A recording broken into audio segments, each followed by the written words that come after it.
Ladies and gentlemen, you do not need to wait for a miracle to change your life.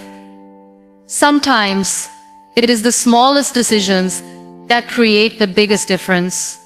The journey to a better life is not made through grand gestures, but through quiet steps taken every single day. And those steps come in the form of habits, simple, consistent, daily habits that slowly shape you into someone you are proud to be. Start your day with stillness, not screens. There is something sacred about the beginning of the day. It is quiet, it is soft, it holds a space where your mind has not yet been cluttered by opinions, notifications, or noise. And that is exactly why it matters how you start it. Most people open their eyes and immediately open the screen, messages, emails, social media. The world barges in before they have even taken their first deep breath. Their thoughts are hijacked by everyone else's life before they have connected with their own, and slowly, without realizing, they stop owning their day. Their peace is gone before it begins. But what if we did it differently? What if the first few minutes after waking up became a pause instead of a scroll? Stillness does not mean sitting like a monk or doing something dramatic. It means giving your mind the gift of quiet before the chaos begins. It can be sitting by a window, sipping water, saying a small prayer, or just breathing deeply with your hand on your heart. This habit changes everything. When you start your day with stillness, your thoughts are clearer. You do not react to every small thing. You listen more. You notice more. You feel more connected to yourself. Your decisions are not rushed. Your emotions are not all over the place. You begin the day by being present, and that presence becomes the foundation of everything else. In stillness, you remember what matters. You remember who you are, not what people expect you to be. You remember your dreams, not just your deadlines. You remember your peace, not just your pressure. Stillness is where you meet yourself before the world meets you. It is also a gentle way of showing self-respect. You are telling yourself, you matter, your mind matters, your peace matters. And the beautiful part, it only takes 5 or 10 minutes, just a little time for you, before the rest of the world enters. No phone, no rush, no noise, just awareness. People chase calm like it is a secret treasure. But calm is not found somewhere out there. It is created by what you do daily. And starting your day with stillness is one of the most powerful ways to create that calm. Think of it like tuning an instrument. If you start your day off key, the rest of the day struggles to find harmony. But if you begin with a pause, a deep breath, a silent intention, your rhythm aligns. You move with more grace. You think before you speak. You feel before you react. You start leading your day instead of being dragged by. Gratitude is not about being fake happy or pretending everything is perfect. It is about choosing to notice what is already here, what is already working, what is already enough. Most people are waiting for some big success or change before they feel grateful. They say, I will be thankful when I get that job, or I will feel better once I'm in a better place. But the truth is, if you cannot feel grateful now, you will not feel grateful then. Because gratitude is not a destination. It is a way of seeing, a mindset, a daily habit.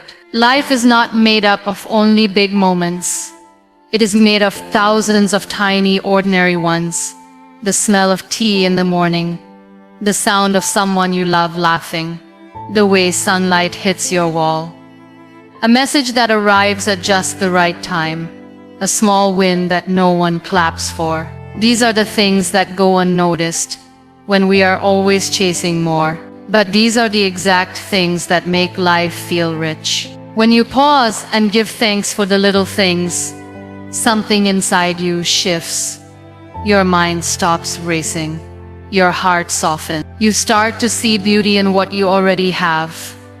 Gratitude is also protection. It protects your peace.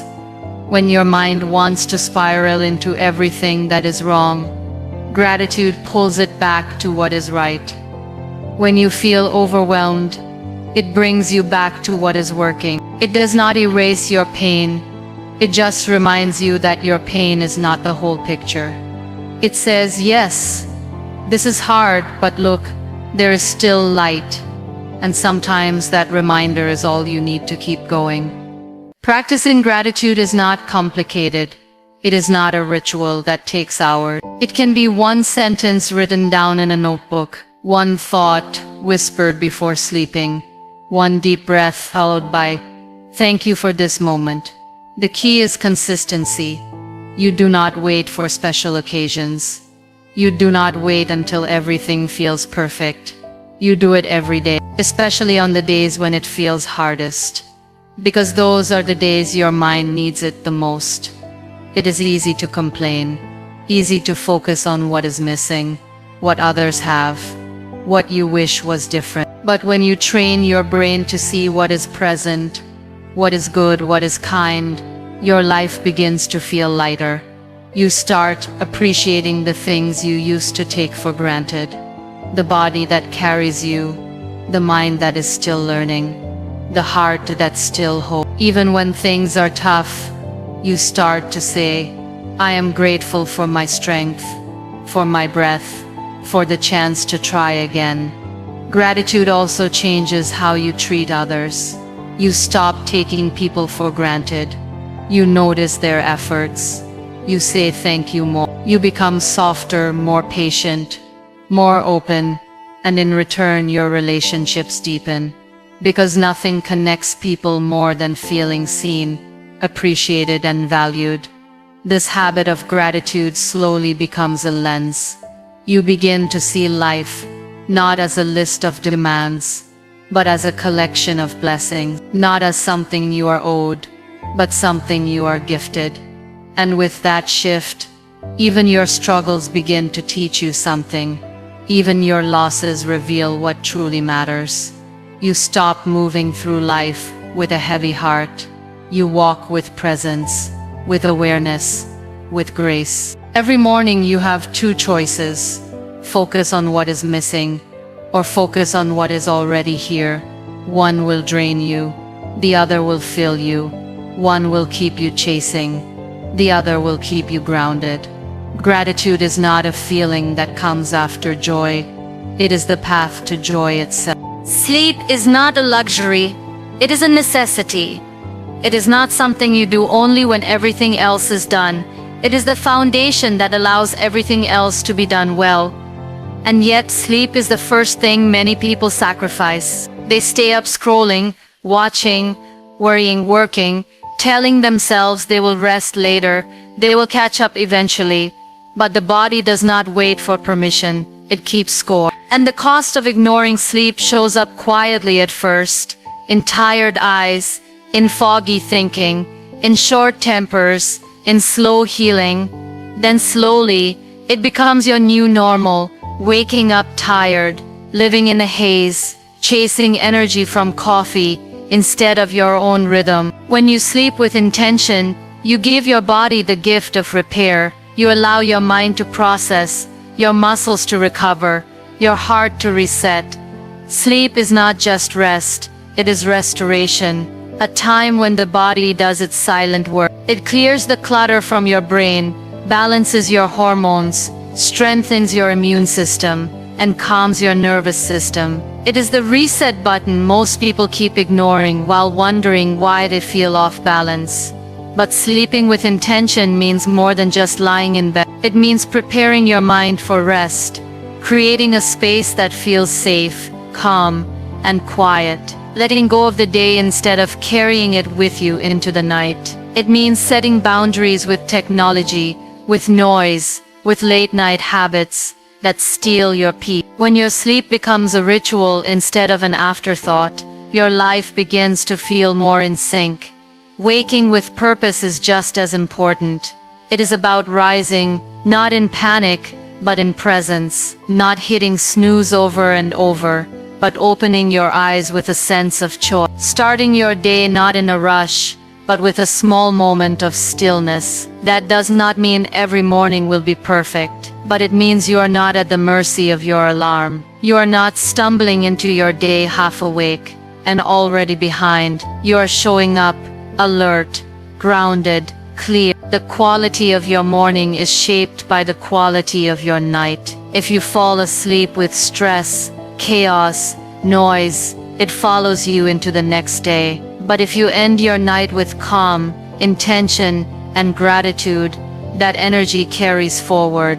It becomes a rhythm, one that does not just make you healthier, but more focused, more emotionally stable, more creative, more kind. Most people chase motivation, but the truth is sleep gives you the clarity to know what matters. It gives you the strength to follow through. It gives your brain the reset it needs to solve problems, to focus, to learn. When you are sleep deprived, everything feels harder than it actually is. Small problems feel like heavy burdens. Simple tasks feel overwhelming, and joy starts to feel out of reach. You do not need a perfect routine. You just need a commitment to protect your rest, to not see sleep as wasted time, but as sacred time, to respect your bedtime like you respect your meetings, to honor your body's signals instead of fighting them, to create an evening space that soothes your mind instead of stimulating it. That could mean reading a book instead of watching another episode, writing down your thoughts instead of scrolling, dimming the lights instead of keeping your phone lit in your face until midnight. Waking with purpose does not have to mean a long morning routine or chasing the sunrise every day. It simply means waking up and knowing you are not behind before the day even starts. It means beginning your morning with one clear thought, one steady breath, one calm step forward. That steadiness is not about speed, it is about direction. It is what gives you the power to move through your day with intention instead of reaction. Sleep and wake are not two separate things. They are the beginning and end of the same cycle. And when you learn to honor both, your entire life begins to feel more alive. The way you speak to yourself becomes the way you live your life.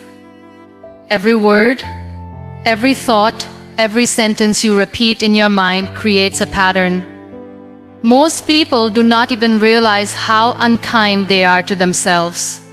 They mess up once and call themselves a failure. They make a mistake and replay it in their head like a punishment. They compare their lives with others and tell themselves they are not enough, not smart enough, not pretty enough, not successful enough. And slowly, those words become their truth, not because they are facts, but because they were repeated so often. You would not speak to a friend the way you speak to yourself. You would not call someone you care about a loser, a disappointment, or a waste of time. And yet, that is how people talk to their own reflection. It starts small, a thought here, a joke there. I am so stupid. Why can I never get anything right? Of course this happened to me. Over time, those words dig deep. They shape your confidence, your mood, your energy, your decision. They become the background noise of your life, constantly whispering reasons why you should not try, why you do not deserve better, why you should give up.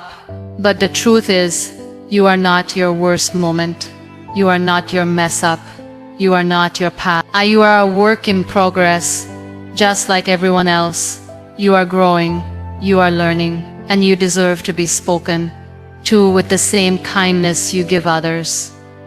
Self-kindness is not weakness, it is strength. It takes courage to treat yourself with care in a world that constantly pushes you to be more, do more, prove more.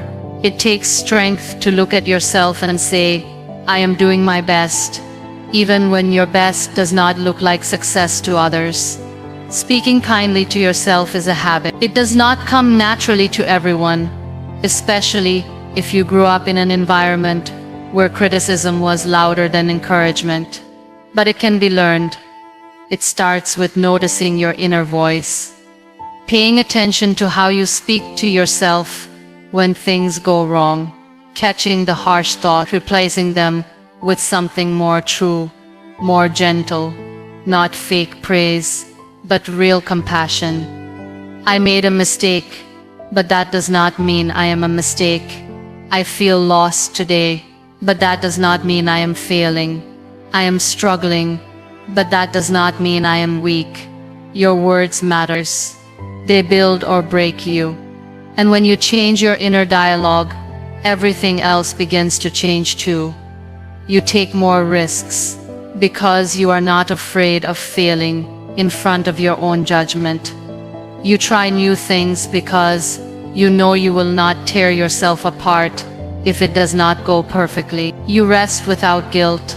You ask for help without shame. You forgive yourself without waiting for someone else to say, "It is okay."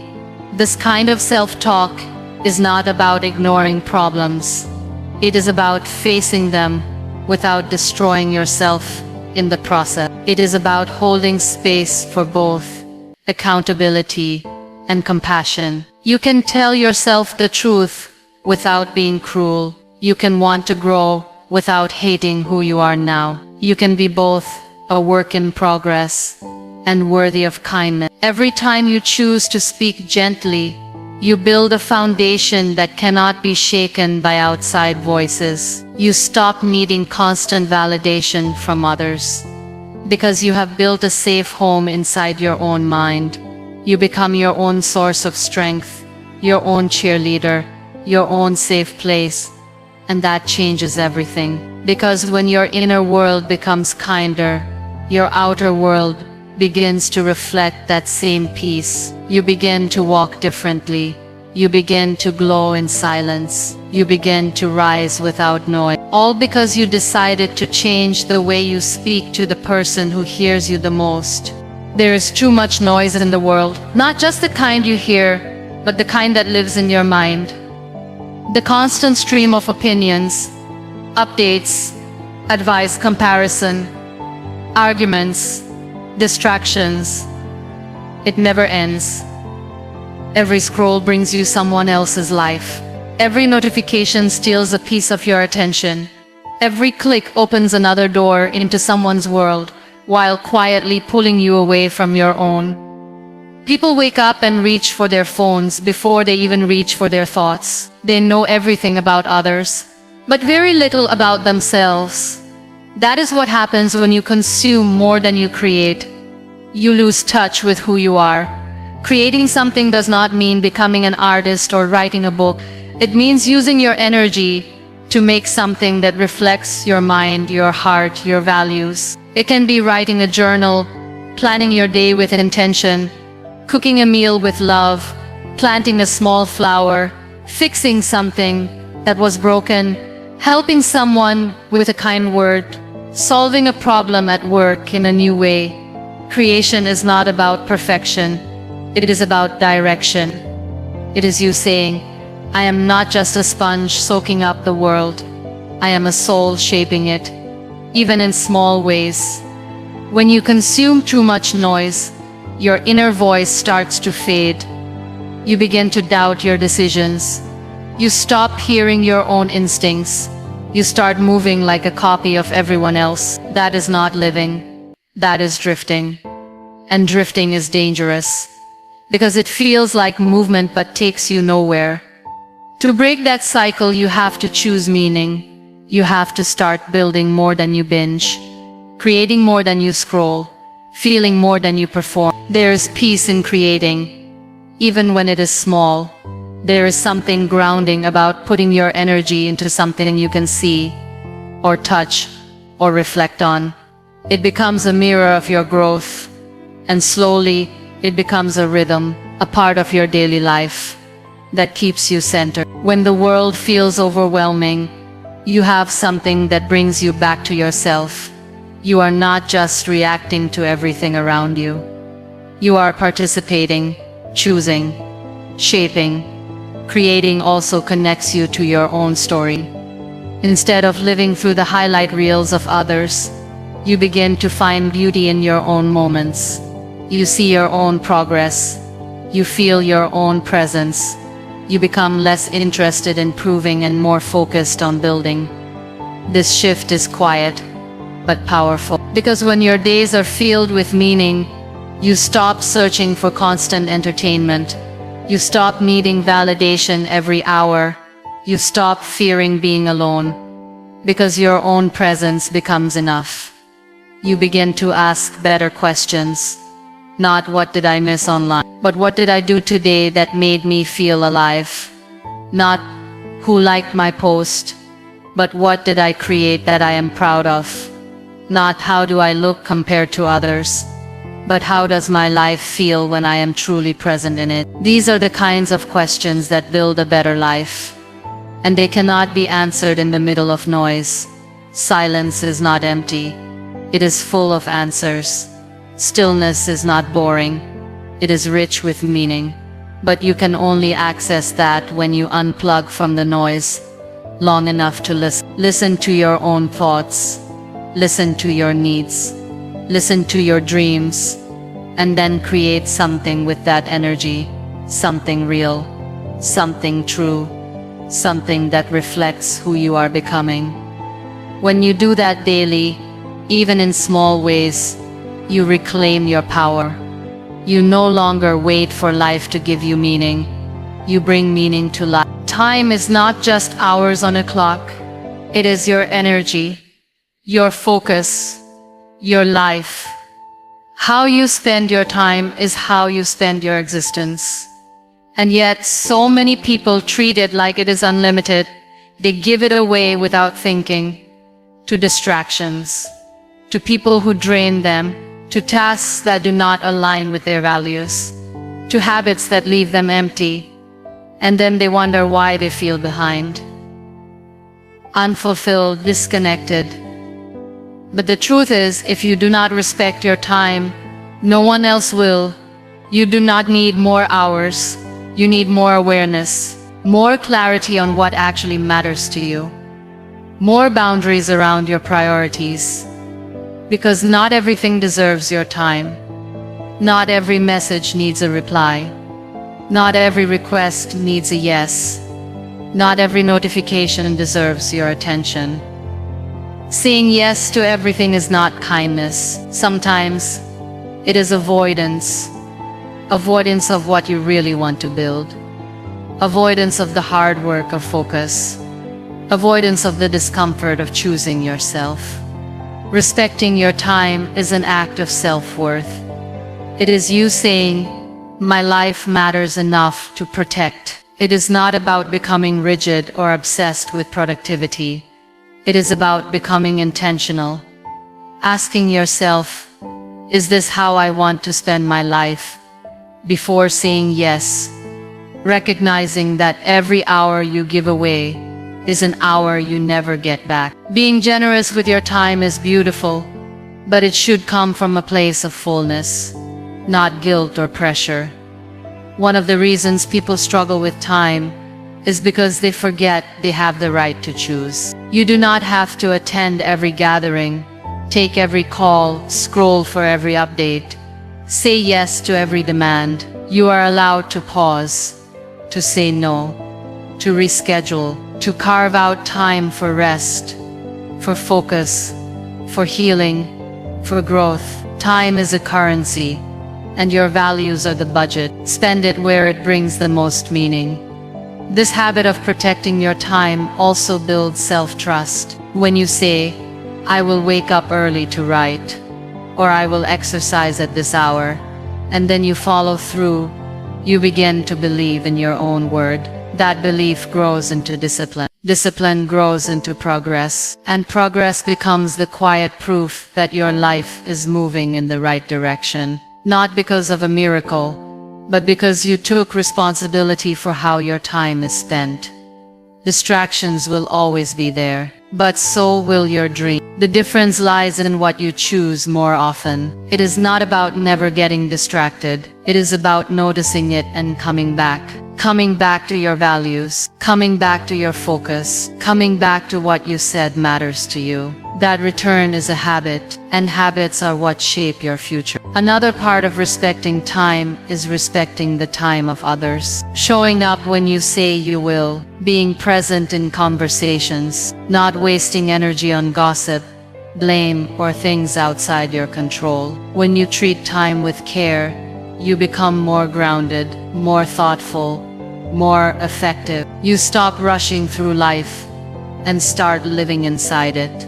This habit also brings freedom, because once you realize that you are in charge of your time, you stop being a victim to your schedule. You stop blaming the world for your chaos. You take ownership, and that ownership is what allows you to design a life that fits you, not one that constantly exhausts you. There will always be demands, there will always be noise, but within that, you can create space for your work, space for your rest, space for your healing, space for what truly matters. And the more you practice this, the more your days begin to feel like your own, not borrowed, not stolen, but truly lived. Your body is your home, the only place you truly live in. And yet, so many people treat it like an afterthought. They wait until something goes wrong to notice it. They sit for hours without movement, ignoring the tension in their back, the tightness in their chest, the stiffness in their legs. They tell themselves they are too busy, too tired, too overwhelmed. But the truth is, even 5 minutes of gentle movement can shift your entire day.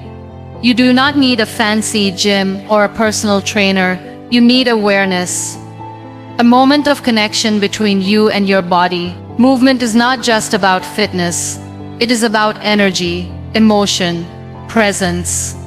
When you walk, stretch, breathe deeply, or simply sway your body, you are not just working on your health. You are releasing what your body has been holding. Stress, sadness, frustration, all of it gets stored in your muscles, your posture, your breath. When you move, you let it out. You feel lighter, not just physically, but mentally and emotionally too. That is why some of the clearest thinking happens during a walk. That is why dancing alone in your room can change your mood faster than any motivational quote. You do not have to be perfect. You do not have to follow a strict routine. You just need to begin. A few stretches after waking up, a walk around the block, a dance in your kitchen. A few minutes of yoga. Movement is freedom. It is your body saying, I am still alive. I still work. I still carry you. And when you respond with care, your body responds with strength. It becomes more open, more fluid, more awake. We live in a world that glorifies pushing through pain, sitting for hours on end, working endlessly, proving our worth through exhaustion. But your body was not designed for that. It was made to move, to bend, to breathe. When you ignore that need, your body starts to speak louder through discomfort, through aches, through fatigue. It is not weakness, it is a message. And movement is the reply. Moving your body daily is also an act of self-respect. It is you saying, I matter enough to take care of myself. It is you making time even in a busy day to connect with the one thing that carries you through everything. It does not need to look impressive. It needs to feel honest. Some days it might be a strong workout. Other days it might be just a walk in silence. Both are valid. Both are enough. Movement also brings you back to the moment. In a time where our minds are scattered in 100 directions, your body is always here. When you move with intention, you ground yourself. You stop overthinking. You stop rushing. You just breathe and move and exist. That is healing in itself. And when you move regularly, your confidence starts to rise. Not because of how you look, but because of how you feel. You begin to trust yourself. You begin to feel capable. You notice your posture change. Your steps become firmer. Your presence becomes stronger. You stop shrinking yourself. You take up space, not just physically, but emotionally and mentally too. Your body wants to support you. It wants to help you feel better, live better, be better, but you have to meet it halfway. You have to show up for it. Not once a week, not once a month, but daily, even for just a few minutes. Because those few minutes add up. They become a rhythm, a habit, a part of who you are. And slowly, your body becomes not something you fight against, but something you walk with, side by side, step by step.